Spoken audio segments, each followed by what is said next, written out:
Last time we had an example of translating back, and notice that this is a translation on the s-axis, and this is called the first translation theorem, so there must be a second translation theorem that translates on the other axis. What's the other axis?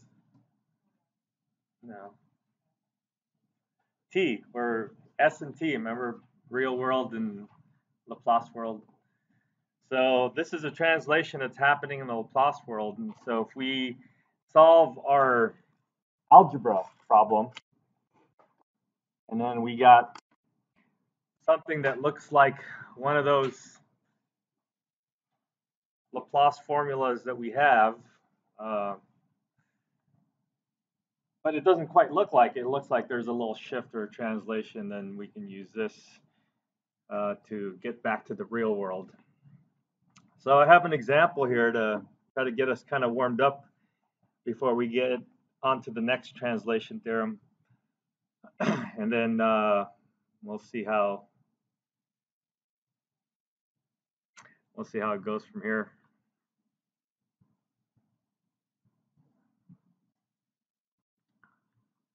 I'm looking at this. I don't know if we could do that t cubed e to the 2t. Do you know how to take that to the?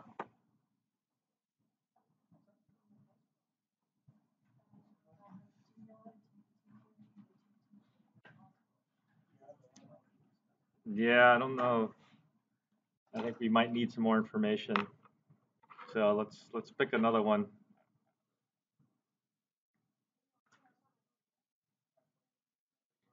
Well, yeah, there's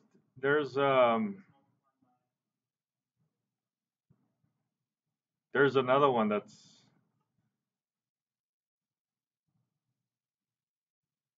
requires the more derivative transformations. So let's scratch that one and let's try to do a different problem. Let's do number 26 maybe.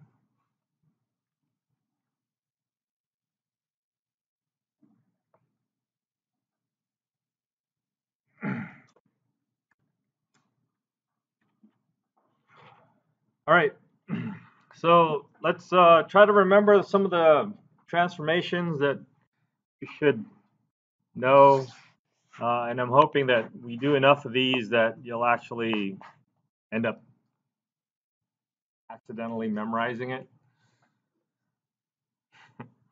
I don't know if that's the word for it. Probably not the right adverb. But you have to remember the translations, the transformations of the derivatives. So we want the transformation for the second derivative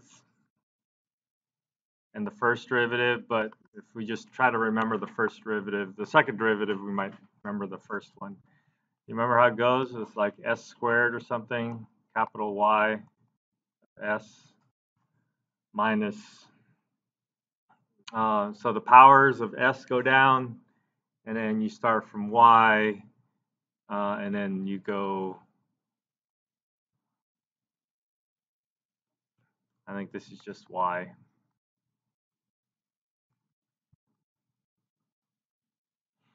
I don't know. Is that right? Does that look right? Yes. Okay.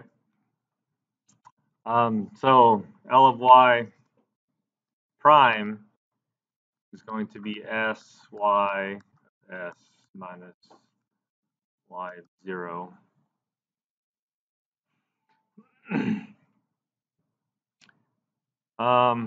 And we have y, we know what y is, and so we just need L of t cubed. Do you remember what that one was?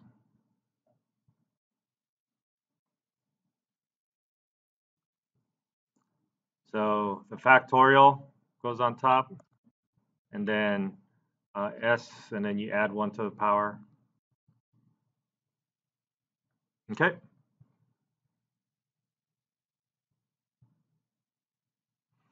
All right, so we have transformations that we need for this particular problem. Let's see if we can actually solve it now. So let's take this to the Laplace world, and we will use all this information. So we have an s squared capital Y minus s times y of 0 minus y prime of 0 minus 4 times s y of s minus y of 0 plus 4 times y of s is equal to 3 factorial over s to the 4th. I suppose we could just put 6, but we'll do that in the next step when we put in the initial conditions. So y prime of 0 is going to be 0, and y of 0 is going to be equal to 1. So we have s squared y of s minus s times 1 minus 4s capital Y of s plus 4 times 1 plus 4 y of s is equal to 6 over s to the 4th. So let's bring everything that does not have a capital Y on the other side, and let's take everything with a capital Y over and factor out the capital Y. So we have an s squared minus 4s plus 4 y of s is equal to 6 over s to the 4th. And then we bring everything over, and so we're going to need to find common denominators and stuff. S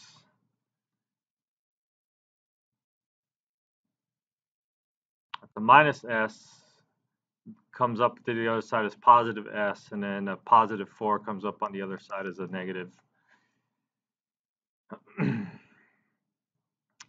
So if we want to combine this with common denominators, I have an s to the 5th minus 4s squared plus 6 divided by s to the 4th.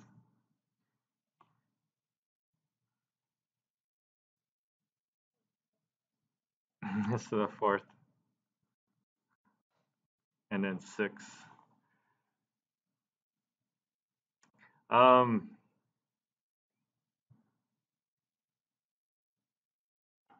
Boy, I wish we can factor that. I wonder if we can factor it.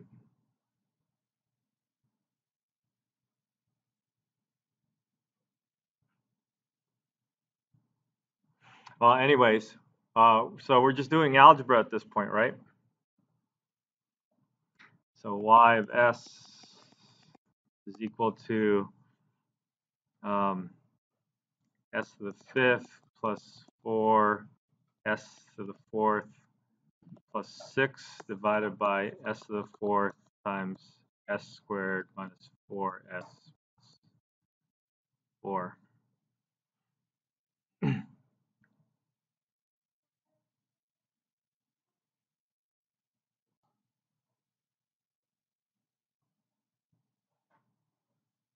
Are we talking about this, the quadratic?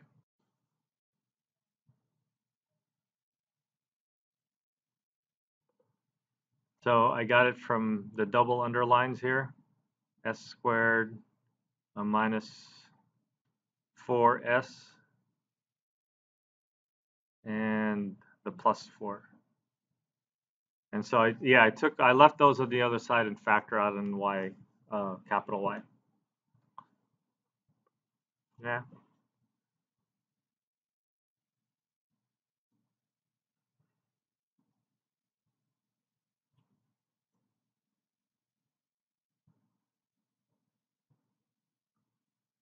Okay. Now what? Oh boy. So this one, I'd probably be interested in breaking this up in a couple of pieces.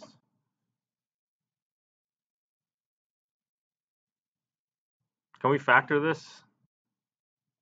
Is that 2?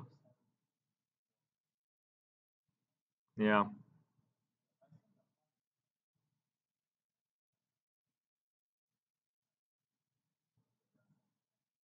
Yeah, but can we factor this thing?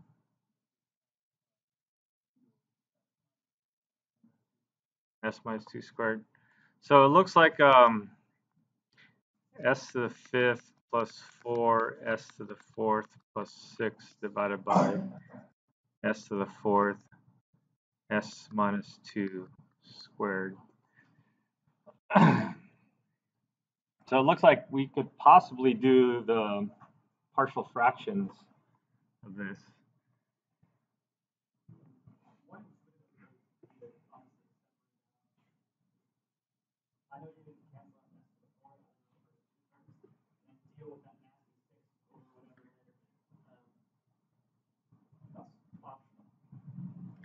Yeah, that could possibly work.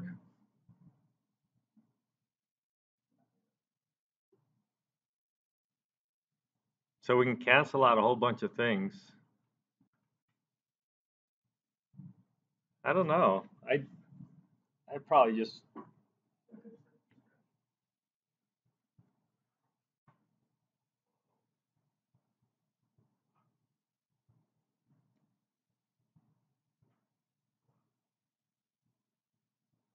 hmm. Yeah, I probably just want to factor it all out. So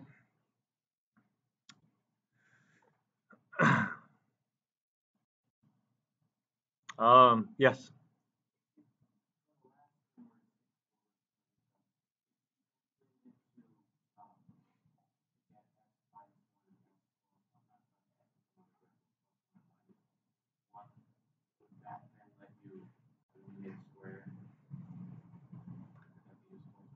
Um, not sure if that would be fully useful. The idea is that we're supposed to come up with, be able to use one of these things. Hmm.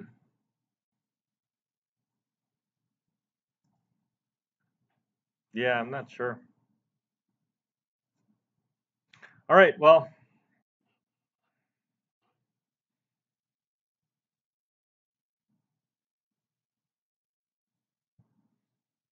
would you guys know how to take this apart? Partial fractions? Do you guys remember the rules for partial fractions? I guess this might be a good review.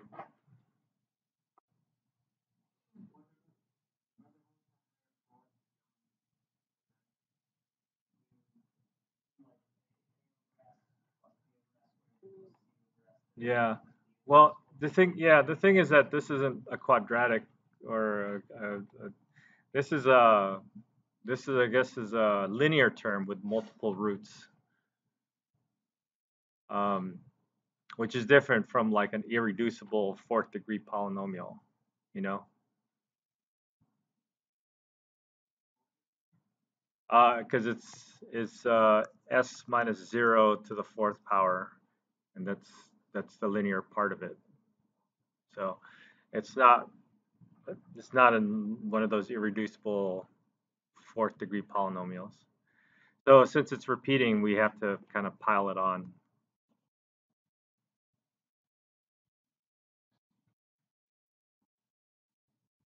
And I think I'm just going to use a computer to figure this out.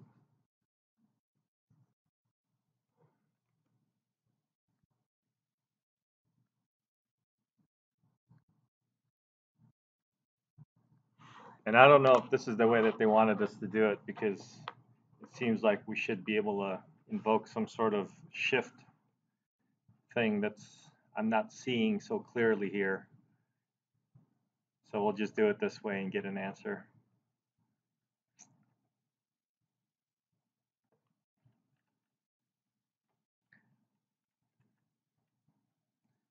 So we want to take this apart. That's what it's called. We have an s to the 5th.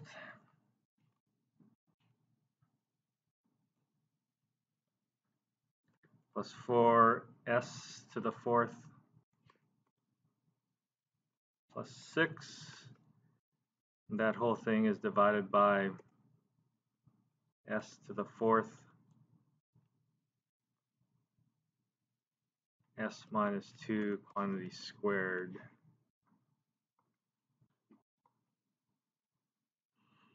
And some of these a, b's, and c's, d's might actually be equal to 0. Well, they're not.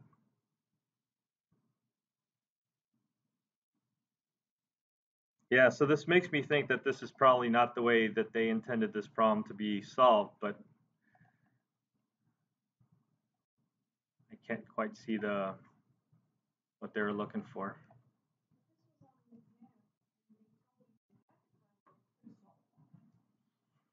If this was in an exam, then hopefully the method would be a little bit clearer.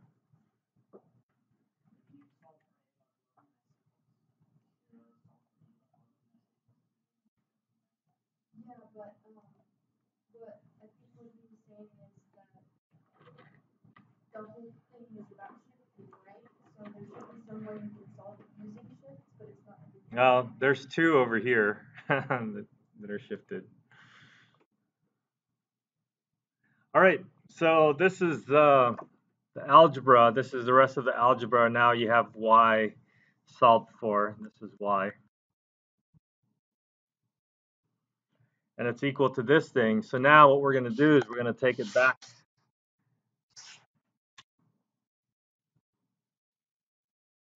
And do the inverse Laplace transform of every one of these things. But before we do that, I guess we need to maybe make sure that we have everything in the correct form. And so this has an s to the fourth down in the bottom. So what do we want on top? What? No, 1 less 6, 3 factorial. So we want a 3 factorial on top. There's already a 3 there, so we need to multiply by 2 over 2. So this is, then there's an extra 2 down there, so that makes a 1/4. Does that make sense? This is 3 factorial, it's 6. 6 divided by 4 is 3/2, and that's the coefficient that we're matching. The next one has a third power, and so the numerator needs to be a 2 factorial, which is just a 2. So there's a 3 out there, and we multiply by 2 top and the bottom.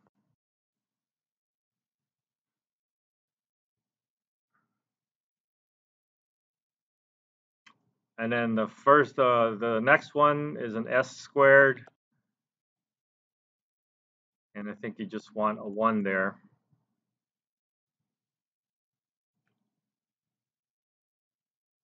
And then same with the next one, 3/4, 1 over s. Josh?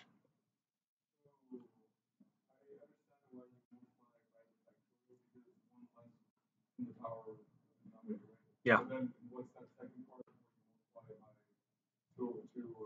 Yeah, so like for this one over here, what we're interested in doing is we want to, there's a 3/2 constant, and then there's a 1 over s cubed that we have there, right? And so we want to make sure that the numerator is 2. And so without changing the expression, we're going to multiply it by 1, or 2 over 2. And then this 2 will go here, and then this 2 will go here. And then we get 3/4 times 2 over s. Yeah. Because the formula for, or the transformation in general for t to the n is going to be n factorial over s n plus 1. And so we look at the power in the denominator, and then we just do 1 less factorial. So the power was 3, 1 less is 2, 2 factorial is 2. All right, the next one is where we do a little bit of shifting, and I think we can keep the constant 1/4 s minus 2, and there's a 51, 51/8.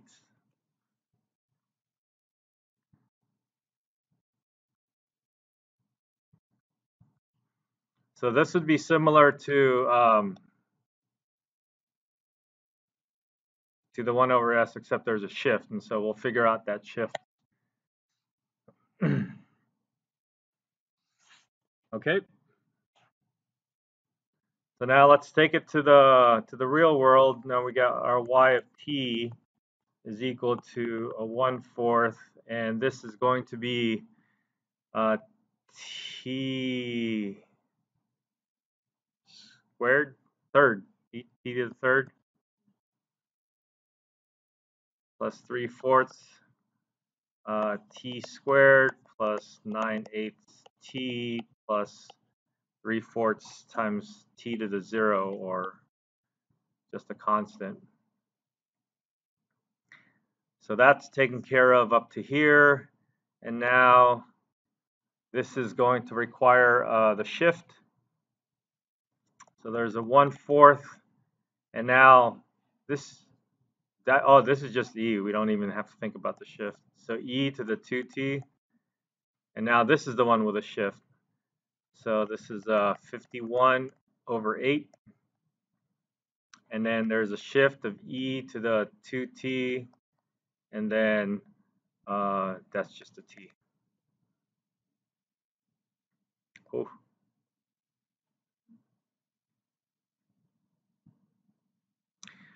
There you go. That's your solution.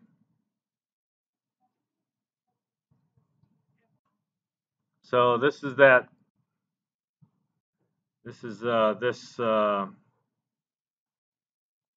formula over here.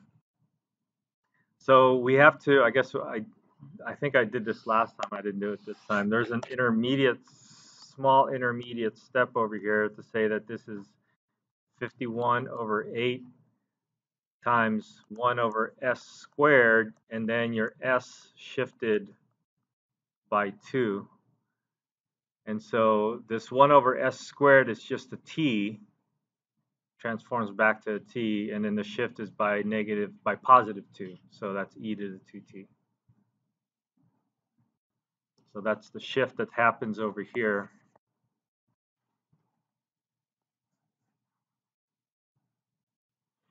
Okay.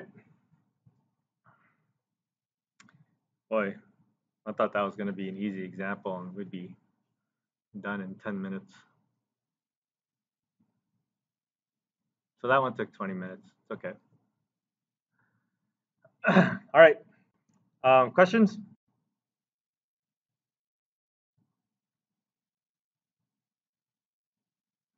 All right. Let's introduce ourselves to the other translation. This time the translation in the T world. And for this, we're going to get introduced to a new function that you may have seen before that allows us to write piecewise functions into just a one line or several types of functions.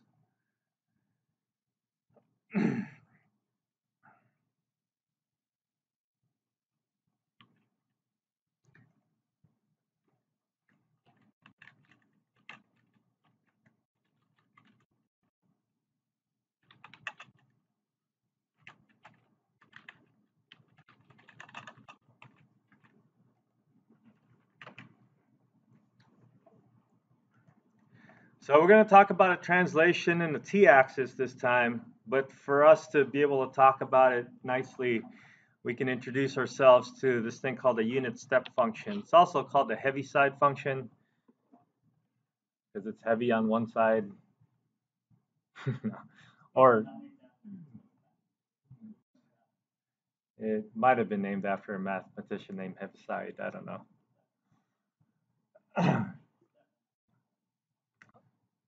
But in any case, we have a step function. So the step function is, by definition, is going to be this. It's going to be 0 at some point, starting point. and then it's going to be 1 from that point off to infinity.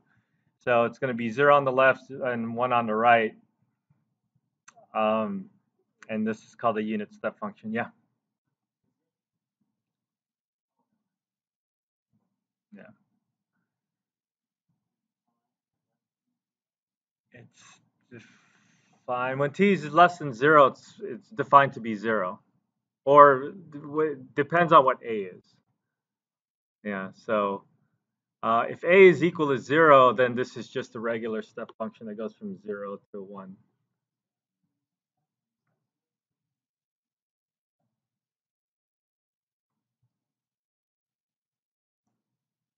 Oh, I guess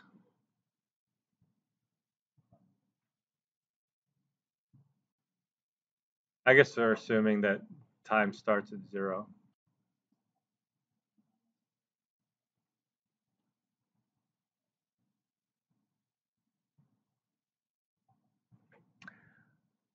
Okay, so the unit step function will look like the translation for the unit step function will look like this. We can do an integral if you want, but actually you can do it on your own if you want. I'm not going to do it. So we have that translation, but this is probably going to be a little bit more helpful for us if we looked at it from the point of view of a regular piecewise function that we would try to draw out. So the piecewise function that we would try to draw out would be something like this. It's going to be one function if it's less than that particular starting point, and it could be a different function if it's after that starting point. And so f of t then can be written as a linear combination, or just not a linear combination, but the product and sums and differences of the unit step function and those two functions that are given. And if you look at this and you try some value that's between 0 and a, if this is some value between 0 and a, this is g of t, and then this is g of t times this thing, which is g of t. Is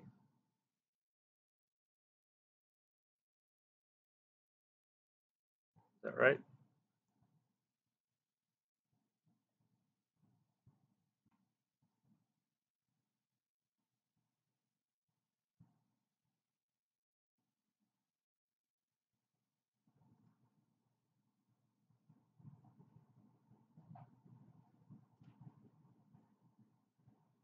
I think it's right.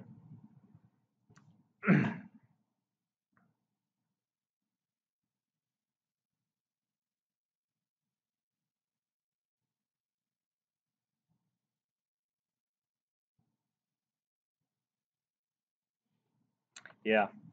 So if we pick a value between 0 and a, then your result is going to be g of t. So this is g of t minus g of t, which is going to make that times g of t, and then minus h of t times g of t. Wait, now I'm confused. This works out, right?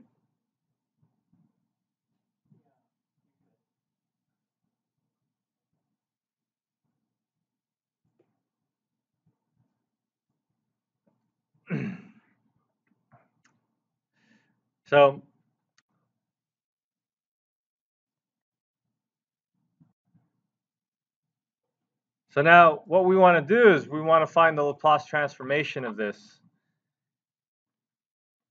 And so what is the Laplace transformation of this?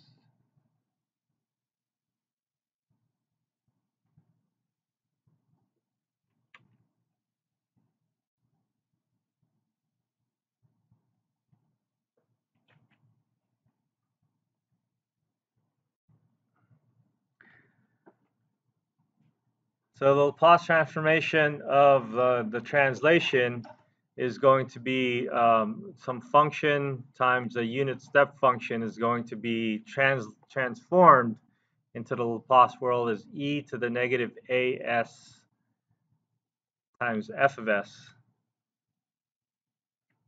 And then to come back, if in your Laplace world you simplify algebraically and then you come up with an e to the negative as times f of s, that translates back to an f of t minus a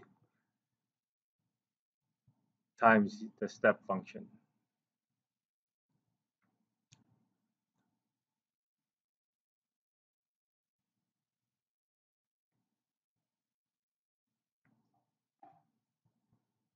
All right, let's see if we could do an example. Let's before we do a differential equation, let's see if we could do an example where we're just going to take things to the Laplace world.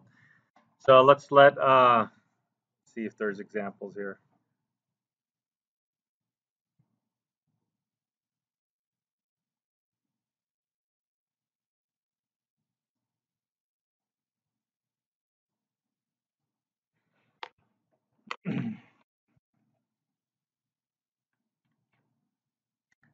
Which one?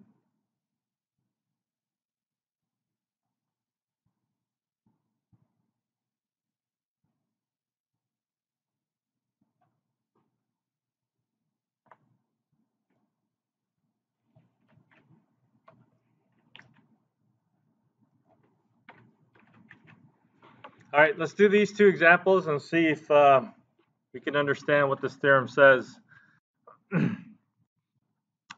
Might be a good idea to try to figure out how this graph looks like. So let's take a look at number 37. Number 37 might look like this if we have a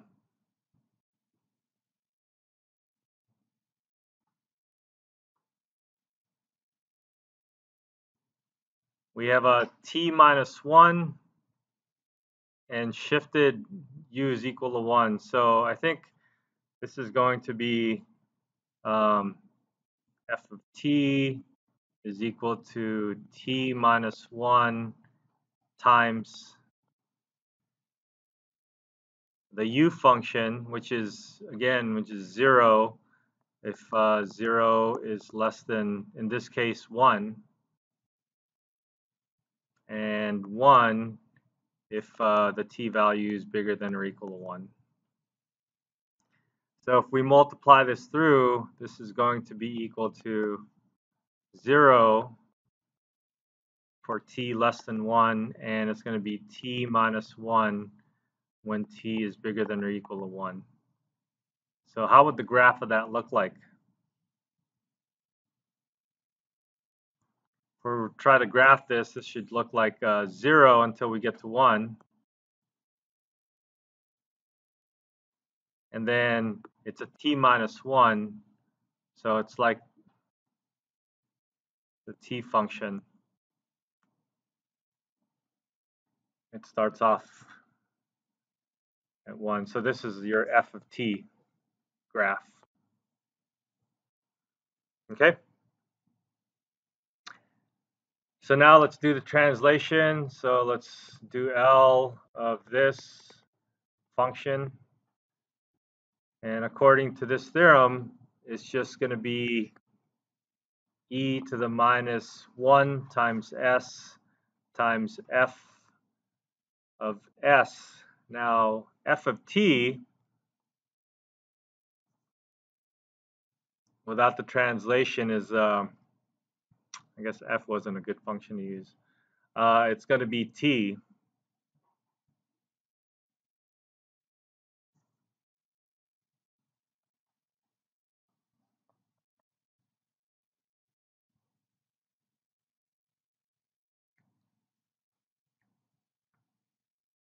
We have to look at the f of t without being translated. So this is e to the negative s. What does t transform to?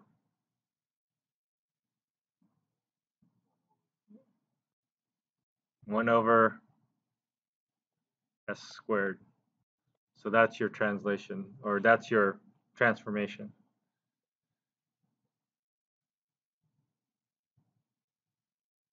Is that okay?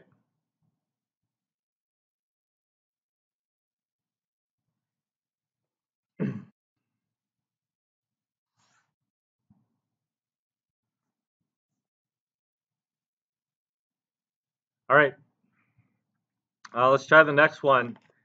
This looks like it's another translation in t, but this time this is a t minus 2, and this is a 2 minus t. So that looks like the exponential is just kind of written backwards.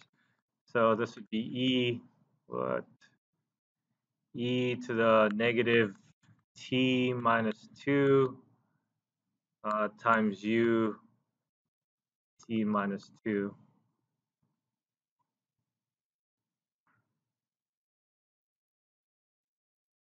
So how's this graph going to look like? We should take a look at the graph and say there's a shift at 2.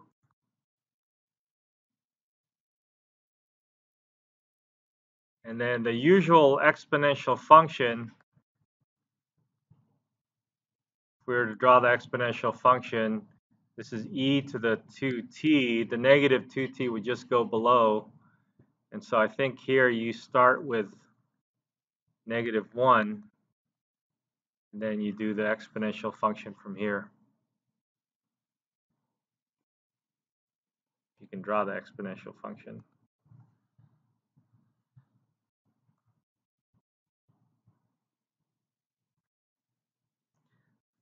So it's going to be 0 until you get to 2, and then from 2, it's going to be that exponential function going down.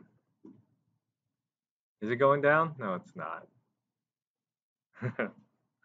Sorry.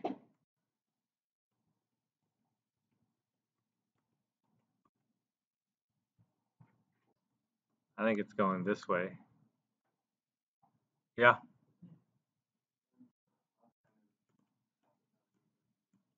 Yeah, I think that's should have been the way that was drawn.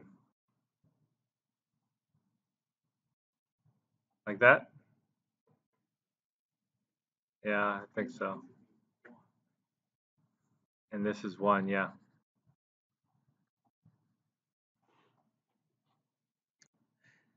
All right. Looks like we got a graph. Now let's see if we could do the translation. L of e to the negative t minus 2, u t minus 2. So we'll start off with an e to the negative 2s times f of t. So we have to look at e to the t without e to the negative 2t minus 2 without the shift. So it's like the L of e to the negative t without the shift. And what is the transformation of e to the negative t?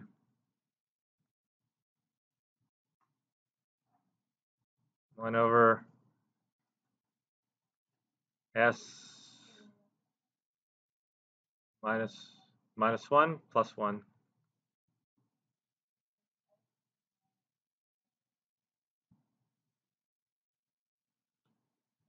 One over s minus a. So minus, but this is a negative t, so it should be a plus, right?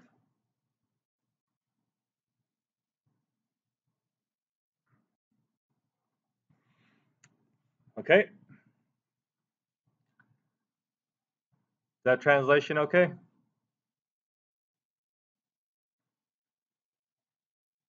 Should we do another one? Because we also have to translate back.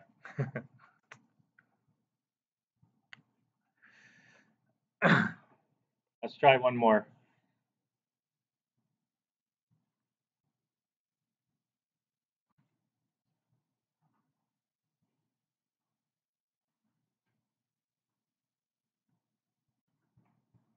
I had some missing. This must be pi. I think these are pi's. Number 41 and 42.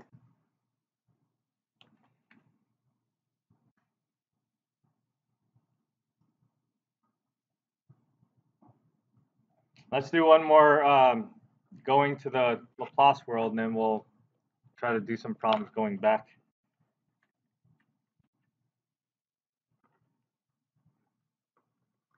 So there's a pi in here.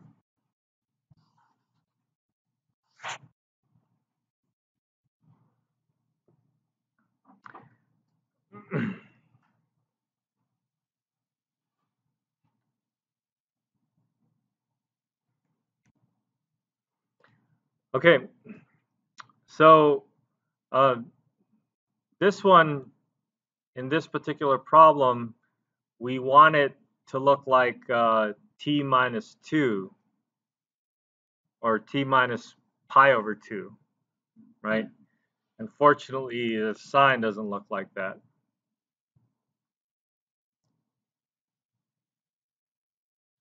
So we somehow have to do a shifting thing. So we have, what are we going to have? Sine of t. What's sine of t minus pi? What happens when you shift t minus pi?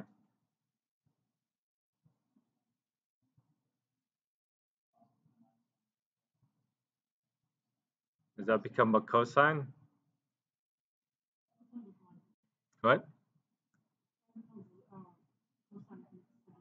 The sine becomes a cosine, or the cosine becomes a sine.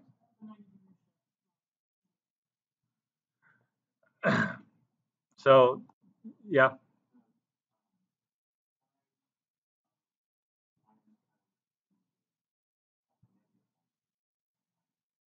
Minus cosine.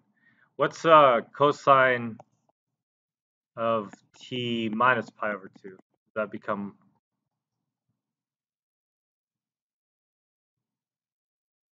become sine? Or is that also negative?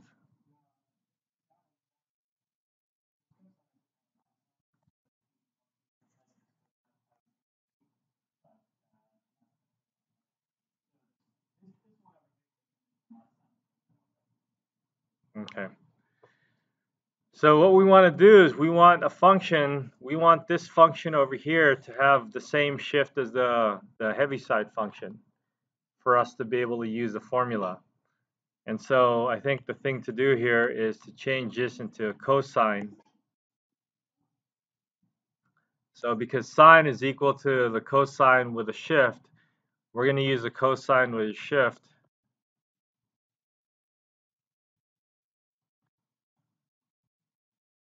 And then now we have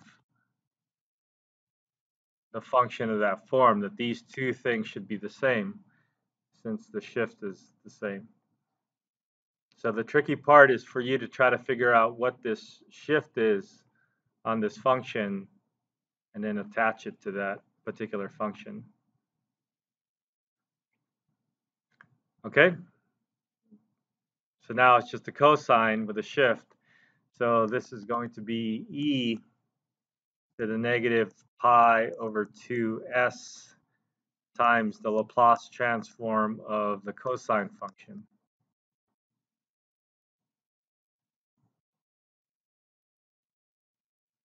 And the Laplace transform of the cosine function, is that the one with the variable on top? Or the constant? This is the variable. So that's the s on top, right?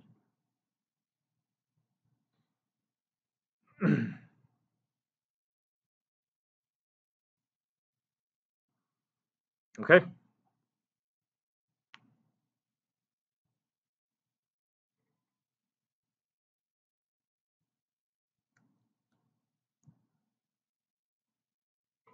All right, now let's see if we can send things back from the Laplace world to the real world.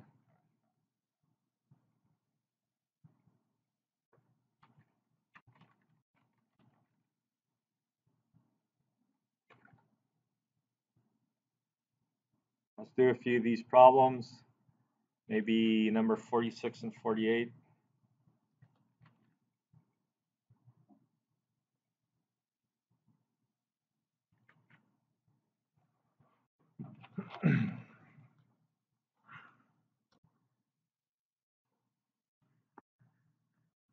So the first one, we have an S, the Laplace inverse inverse Laplace of e to the minus, am I missing something there?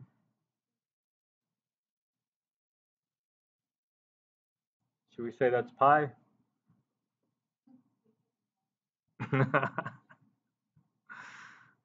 Okay.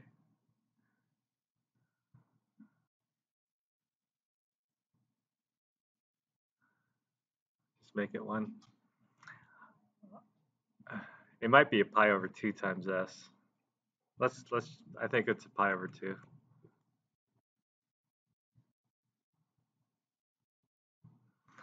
Times s over s squared plus 4.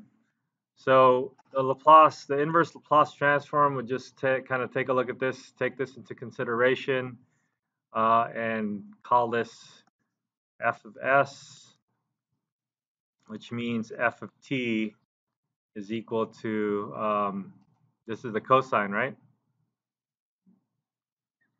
Cosine 2t. So now we have to take this shift into account. So then our f of t solution here, our actual answer, is going to be cosine 2 times the shift times u of t minus the shift. So what's the shift here? It's pi over 2, so this is just t minus pi over 2.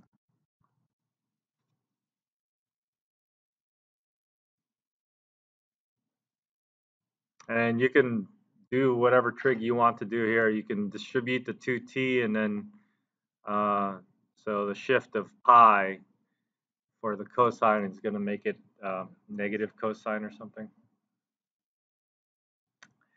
You could do that, but I'll just leave it like this.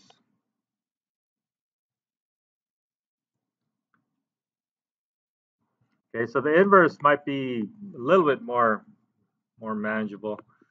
The next one, we have the Laplace inverse Laplace of e to the minus 2t times, and then here we have 1 over s minus 1, or s squared times s minus 1, which looks like it's going to be a partial fraction thing.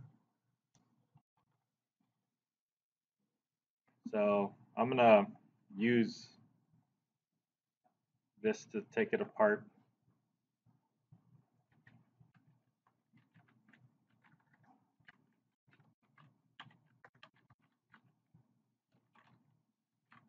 S minus what? 1?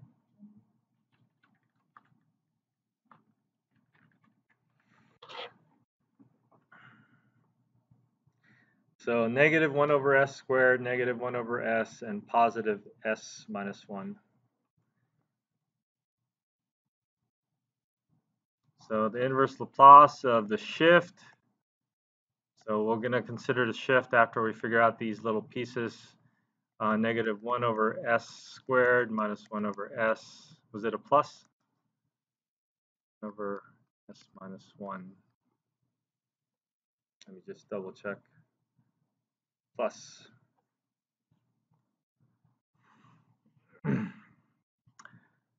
So we have, we could distribute this, and then so each of them will get the little pieces. But let's get ourselves ready to try to figure out what the Laplace transform of each of them will be. So this is a negative t or t squared? T, right? This is a negative 1, and this is an exponential, right? E to the t, 1 times t. So those are the transformations individually, but now we have to consider the shift. So each of them will get a shift. So looks like our function, this is inverse. So our function f of t should equal to negative t minus, what was the shift? Minus 2 u of t minus 2 minus 1 times u t minus 2 and plus e to the t minus 2 u t minus 2. Okay. Any questions?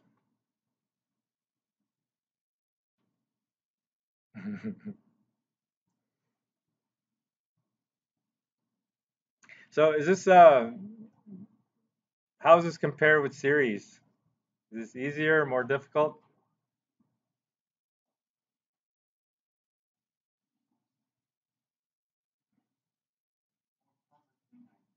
More promising?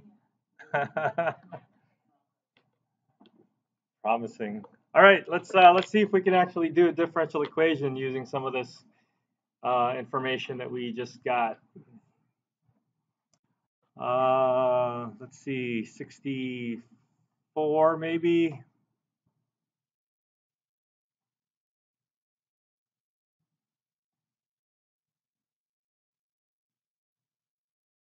Yeah, let's do number 64.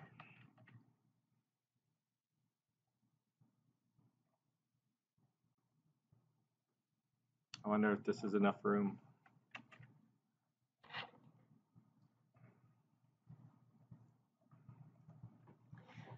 Oh, this is only a first order. Oh, good. So we have a handle on transforming derivatives, and now we're practicing transforming piecewise functions. So I think for this piecewise function, what we need to do is we need to try to figure out how this is going to translate into writing it into as a step function, the unit step functions. So if you remember the I guess you can kind of call this a formula. If you remember the formula for piecewise functions where you have different functions on the different pieces, this is the first function minus the first function times u of t, and then the second function times u of t, t minus a. So we can write f of t is equal to the first function minus the first function times u of t minus the shift. The shift here is 1. And then plus the second function times the shift, t minus 1. By the way, you can generalize this to 3 pieces of information, piecewise function in 3 pieces. I think Alan, you guys know Alan? One of the tutors, he figured it out last year, or last semester. You can ask him, because I forgot. Like if you have F, G, and H, and then with the different shifts, different points. So.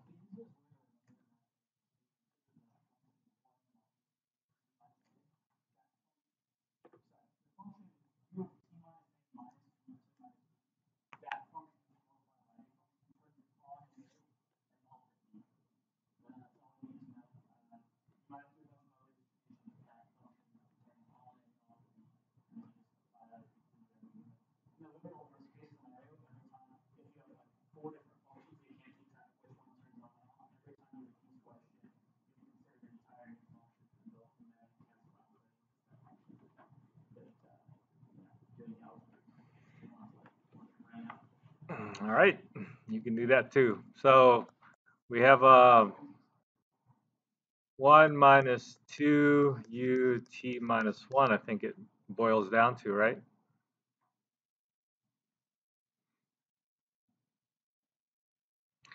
So let's rewrite our differential equation. We got y prime plus y is equal to 1 minus 2 u of t minus 1. And now you can transform this.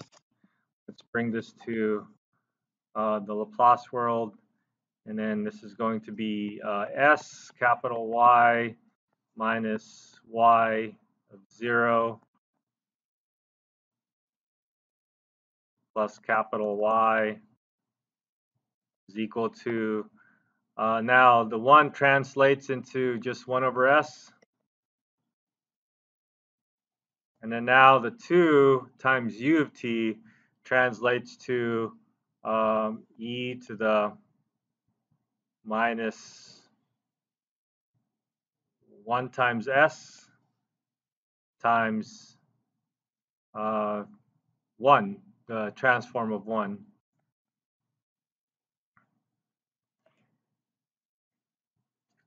Okay. So fortunately, y of 0 is equal to 0, so we can just knock that out. And then we have s minus or plus 1 y after taking out the y's. And then I'd like to combine this, but this one term has a shift, so let's just leave that aside.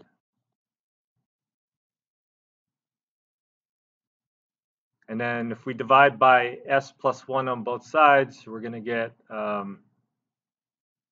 y of s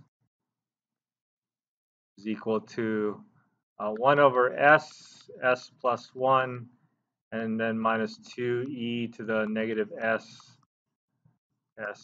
divided by s times s plus 1. So we need to expand that. I think there's halves in there. Just gonna make sure.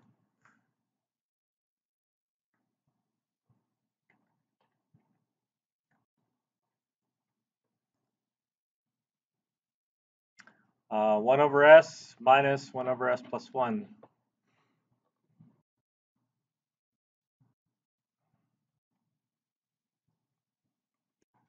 So 1 over s minus 1 over s minus 1, s plus 1, minus 2 e to the negative s, and then the same thing.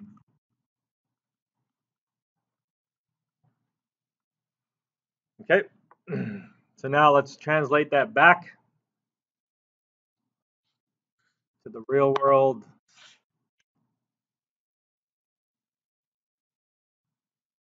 And we have y of t is equal to 1 over s translates back into 1. Is that right? 1. And then 1 over s plus 1 translates back into what?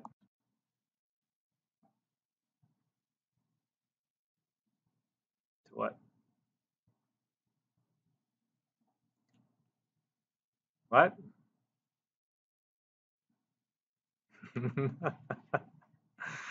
Oh, e to the negative t.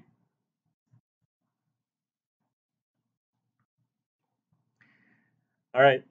Now the next part has an e to the negative s. So there's a u of t minus 1 shifting there. So this together is going to be just a u of t minus 1 shift. And then we have a minus, and then this is an e to the 1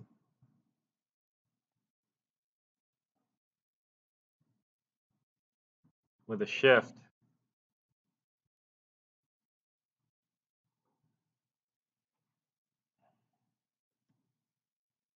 So this is going to be our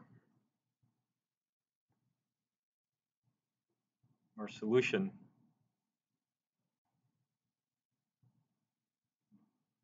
Right? Oh, you guys need a worksheet. So I'll have a worksheet next time, so you guys are actually just trying things out on your own.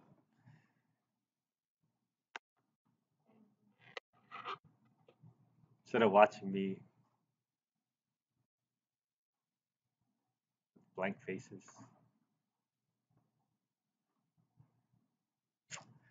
All right.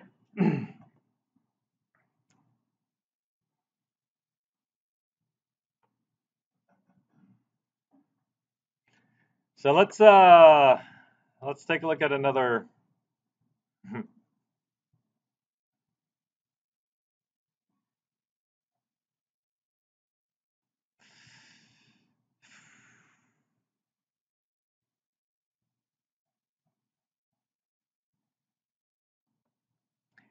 going to say, let's take a look at another problem.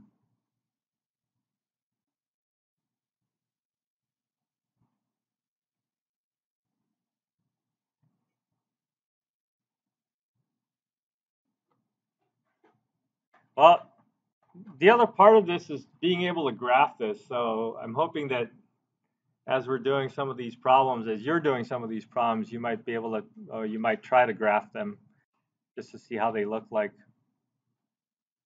Um,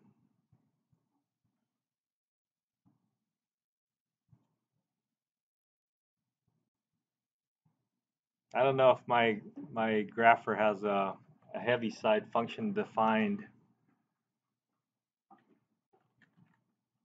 Nope.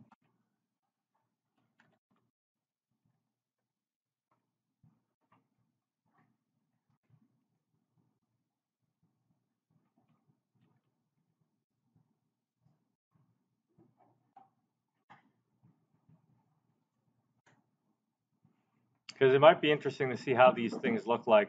I don't know how long this will take. I think Mathematica has a heavy side unit step.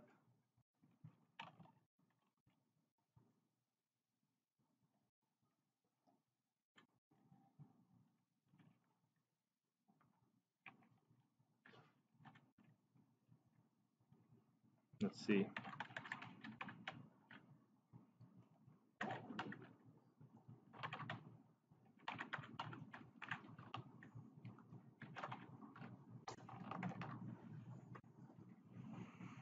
All right, it looks like it does have a unit step function. It's called unit step. So let's graph this function. It's a 1 times 1 minus exponential function minus t minus 2 times the unit step function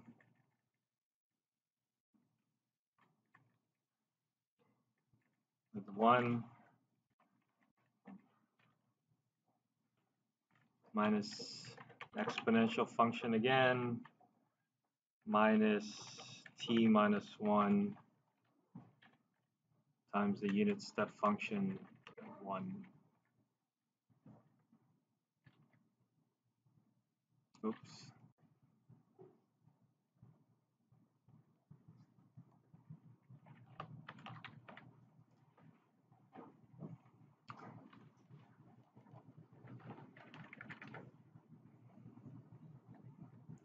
So depending on what's happening in your differential equation, you should try to graph some of these things as well. So graphing this by hand is a little tricky, but you can try to imagine how this thing's going to look like when t is bigger than 1 or t is less than 1, between 0 and 1. So it looks like between 0 and 1, it's just an exponential growth.